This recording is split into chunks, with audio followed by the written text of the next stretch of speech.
In today's video I'm going to be demonstrating the Conbrov DC6000 dash camera. This camera records in 1080p, it's got a 170-degree angle view, and it's also got a cool unique feature. Keep watching and I'll tell you all about it.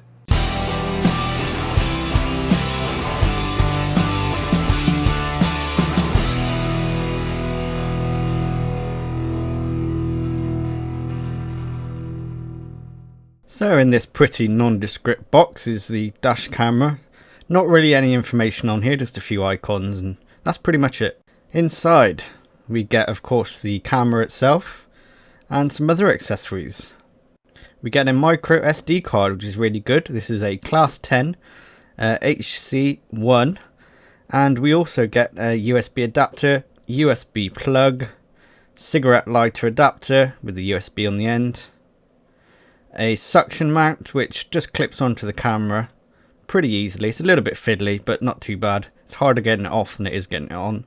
You can see how it clips in there, and it's also got a ball joint, so it's quite adjustable, and you can suction the mount down with the clip. Instruction manual's pretty basic, no colour, a few pictures, and it's a bit the language is a little bit funny on it, but it's good enough. It gets you going, tells you all you need to know. So here's the camera itself then. As you can see, it's got night vision, full HD, 1080p. It's quite a nice looking thing. It feels a little bit plasticky. Nice big rear screen on the back. The icons down the side are actually for the buttons. They're not actually on the screen itself. You can see 3 of the buttons there. On the top we have the reset button and a microphone. And we've got an HDMI out and the USB port for charging, and that can also be used for data transfer. And there's the little bit again for the mount. On my sample I actually had a bit of plastic seemingly stuck on the lens after I took off the protective coating. I don't know if they'll all be like this, and it doesn't appear to affect the image quality. Also, the rear screen was pretty scratched after I took the protective coating off, so again I don't know if they're all like that or if it's just a one-off on mine. Before we start using the camera, the instructions are very clear to format the SD card before you start. Now you can format inside the camera, but I'm just going to follow the instructions and do as it says. So I'm going to plug in the USB in the top, and then I'm going to plug the other end into the computer. And I'm going to insert the SD card. There's a specific way to insert this. You need to have the label facing upwards towards the lens. So to slot that in the hole, push it in. It's a little bit fiddly unless you've got fingernails. And then hopefully the rear screen will power up. And you'll get this screen. We want to go into mass storage. So we'll just click OK. And then that will allow the SD card to come up on the computer. And you can go ahead and format it as you usually would with your PC or Mac. Let's have a look at some of the menu options and functions on the camera then. So when you start the camera up, you'll get to this screen, and you can press the menu button on the left hand side to bring up the menu, and you can use the up and down arrow keys again to get to the different options. We've got 1080p, 720p and VGA. We can do loop recording, and you can set that for 1, 3 or 5 minutes, so that's the size of the clips. You can adjust the exposure if you need to. We've got motion detection on or off, and we can record audio on or off. G sensor, so it will record an emergency clip if it feels a bump. I always put that on low just to make less emergency clips. You can have a date stamp on the footage. Parking monitor will record a clip when you're parked up if it senses movement and has power. And we've got the lane warning system and the collision warning system. I personally never use these, they're a bit unreliable, but they're there if you want them. They will beep at you if you get too close to the car in front or if you stray out of your lane. We've also got another menu. If you press the menu button twice, it brings you to the setup menu. You can do the date, the time, you can add your license plate, set the auto power off when you lose power. You can adjust the beeps, you can change the language, change the frequency, change the screensaver. Night vision, auto on or off. We'll talk a bit more about that in a minute.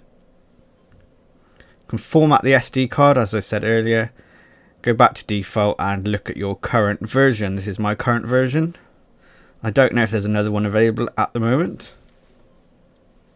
And then we're back to the main screen. So let's have a look at some of the icons and things on this screen then. In the top left you can see we've got the video recording mode. If you're in the photo mode, it would show a picture of another camera. Below that, we've got the 3, which means we've got the 3-second loop recording. Below that, we've got the exposure adjustment, which is on 0. And then we have the G sensor below that. We've then got the date and the time along the bottom. The charge status, there's an SD card in above that. And then, of course, we've got the 1080 Full HD. Also in the middle, we've got the microphone to show that the sound recording is on. Currently, the camera is not recording video, but if I press the OK button, it will start, and you can see the little record icon flashing up there in the top left. The camera does automatically start recording when it receives power.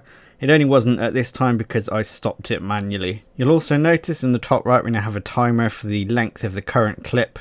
That will go up to whatever you've selected previously. If I stop the recording by pressing the OK button, and I press the mode button, that brings us into the photo mode. You can see the icon has changed up in the top left to the camera.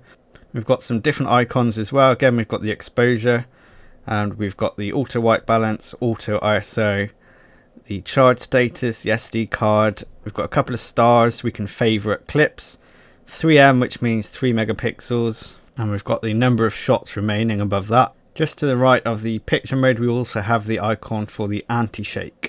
To take a picture, just press the OK button, and then that will store that picture on the SD card for reviewing later.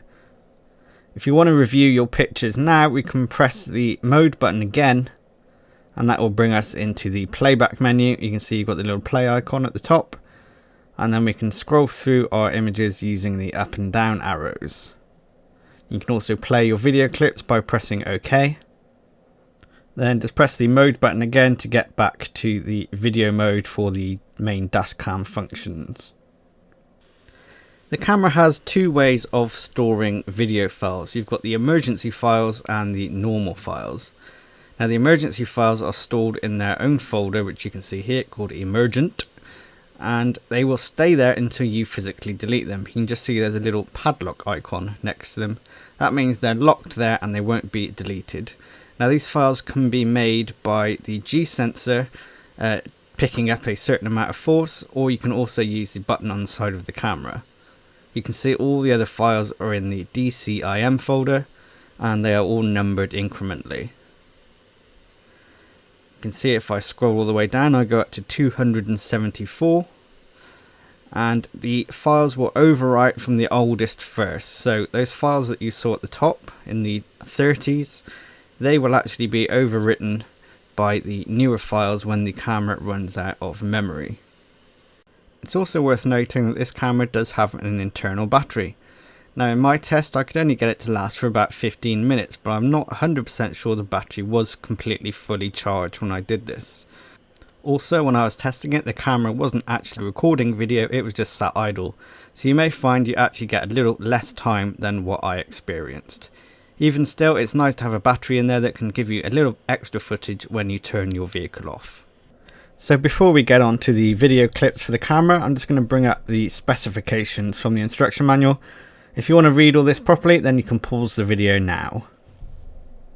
Right then, here's our first clip. This was taken during the day. I think the clock is actually wrong. I think it was more like 9 o'clock.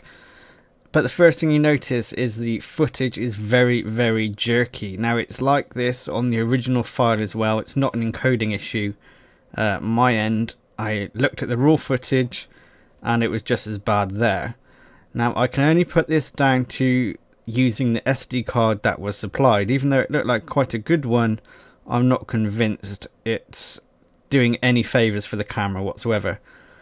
Now I wanted to give the camera a fair test, so I replaced that SD card with one of my SanDisk Ultra cards, which has got a write speed of about 80 megabits per second, so that should be plenty enough for the camera to keep up with. So if we still find this in the footage, then we know it's the camera that's at fault rather than the SD card. So let's have a look at some more footage with the new SanDisk card in.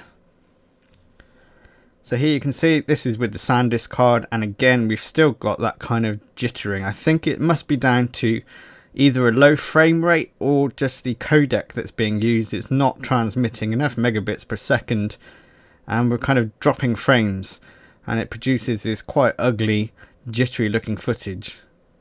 This camera also exhibits something that's very common with dash cameras. If you look at the footage full screen, certainly with the original file, you can see that the front of my dashboard is perfectly sharp. But if you look at the car in front, you actually can't really see much detail there at all. Let's have a look at a still frame from the camera and see if we can decipher a number plate.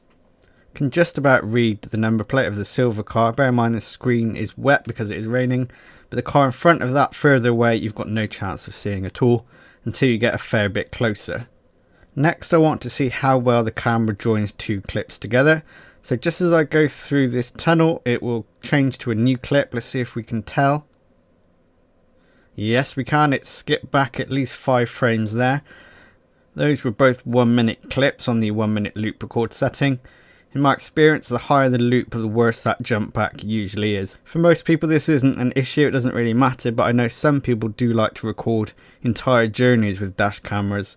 So if you wanted to add loads of these clips together to make one journey, you're going to have a lot of editing to clip out all those extra frames to make it a smooth transition.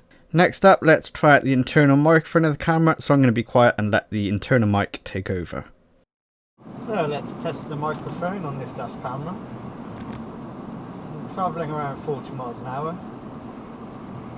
The blower fan is off and I'm talking as I would if I was having a conversation with someone. As expected, it's not the greatest, but it's not terrible.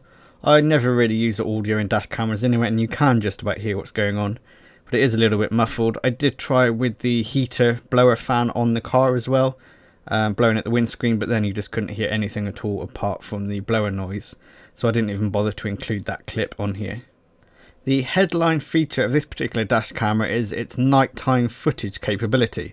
It's got a special function called Super Night Vision, and I'm going to test that out as well as its normal low light performance now. So let's have a look at some nighttime clips. So here's a quite late night clip. The clock is right here, is 10:44 in the evening. It's a reasonably lit area, there's quite a few street lights around. But as you can tell, the footage is actually quite good, it's quite clear. The only issue is the haze off the lights, but I think that might be down to my windscreen more than anything else. I did try this camera in a different vehicle and it wasn't quite as glary as this. I think just the angle of my windscreen and the fact it's heated does cause a few odd glares and weird artifacts. But overall, the footage is actually pretty good. Here is a slightly less well lit scene, just a couple of street lamps here. Again, it's pretty reasonable actually. I've seen a lot worse than this, but I have seen slightly better as well. Again, the headlights are quite glary and the street lights are a bit glary, but like I just said, that's probably my windscreen. When there's no headlights blaring at you, you can actually see quite a lot of the ground in front of you. And you may have just noticed it's just gone black and white randomly. This is the Super Night Vision that I was talking about. When the light levels get to a certain point, the camera actually flips over to black and white. And as you can see a lot more what's going on around you. If we keep watching, you'll see this car in front puts his brake lights on, and that increases the light levels, and then the camera turns back to colour again. It's a pretty clever system really, and it does work quite well. You can definitely see a lot more when it goes black and white, even though it is a bit grainy. Here's another black and white clip. This was a very dark road with no street lights at all, and you can see there's kind of a weird hazing going on around the edge of the frame, sort of like a vignette. Now, this only appears to manifest itself in very dark situations in the black and white mode. Any second, the camera will turn back to colour and all of that hazing will magically disappear. So I can only put it down to some kind of noise interference from the black and white system of the camera, because I couldn't get it to do it in colour at all. It only ever does it in black and white at very dark times. As you can see, now we've gone back to colour, everything's fine again, that hazing's all gone away. I really don't know what's causing that. I don't know if it's my windscreen or something else inside the camera itself. So in conclusion then, the daytime footage is pretty good. It is a little bit jittery and they could do with a better codec to smooth out the footage. The nighttime modes work very well, although I did experience some weird hazing, but as I said, that might be down to my windscreen and my car. The normal nighttime mode I actually found to be pretty good. It's one of the better cameras that I've tested. The super nighttime mode with the black and white, it's a good feature, but I do wonder if it's a little bit gimmicky. I found the camera very easy to set up and use. The menu is very intuitive and the buttons on the side make it very easy to scroll through and change any settings necessary. It would have been nice to have some extra features on the camera like Wi-Fi or GPS. For the money of this camera, you can buy other cameras that do have these functions. This camera is currently retailing for about £60 on Amazon UK. I do feel this is a little bit high for what you get and for the image quality. There are other cameras out there available which have more features and better video in my opinion. I was very disappointed with the build quality of my particular camera. The scratches on the rear screen and the plastic stuck to the front lens are unacceptable. If someone sends me out a review camera, then hopefully I should get the best of the best. I didn't appear to in this case, and if I'd have paid money for this, it would have gone straight back and I would have got a refund. I do hope this was a one-off, and I'm going to email the manufacturer for clarification on their quality control standards to make sure that this doesn't happen to anyone who's actually purchasing the camera. If you are still interested in purchasing this camera, then I'll put the links in the description below. Also, please check out my Patreon page and make a pledge if you like this video. It'll help me keep going and help creating these videos for you. To keep up to date with all my upcoming videos, please hit the subscribe button. I've got lots more dash camera and DSLR tutorials coming up. Thanks very much for watching, and I'll see you all next time.